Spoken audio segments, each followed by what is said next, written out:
Good morning mga mare! Samahan niyo ko ngayon. Magluluto pala ako ng squash and carrot pasta.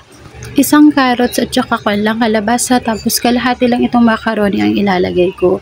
Ito namang kamote at patatas, ipiprito ko lang siya. Gumawa muna ako ng kape at gatas namin.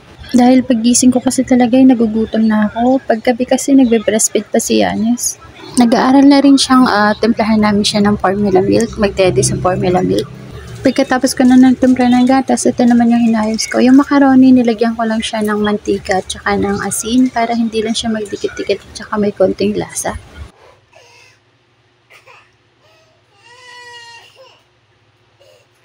Nakalagay na rin pala sa strainer itong ating gulay, tapos sabay lang natin siyang isasalang. Bago ko nga isalang yung mga gulay, nagsaing na muna ako.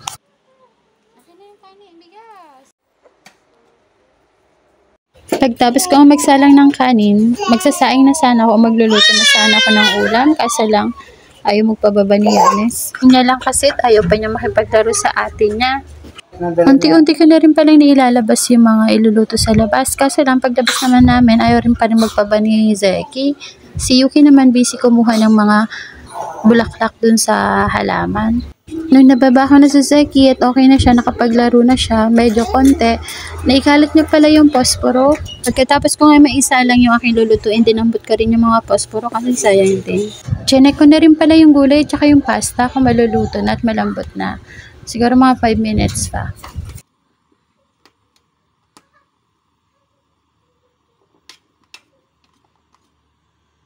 Itong pasta okay na rin to, pero gusto ko pa kasi yung mas sobrang lambot. Nung hinango ko na pala yung mga gulay at saka yung pasta, naglagay na ako na ng mantika sa kawali, tapos una ko muna ipiprito yung kamote at saka yung patatas.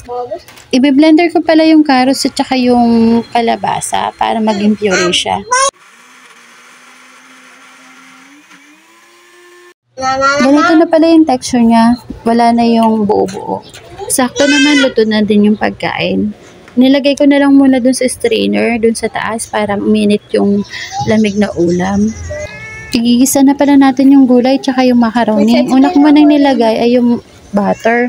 Pagkatapos natin mailagay yung puree na gulay, hahalu-haluin lang natin. Pwede rin kayo magdagdag nyo ng asin kung gusto nyo or ng paminta. Ihahalo lang natin dito yung macaroni tsaka yung gulay para makook niya lahat yung mga gulay na naluto natin.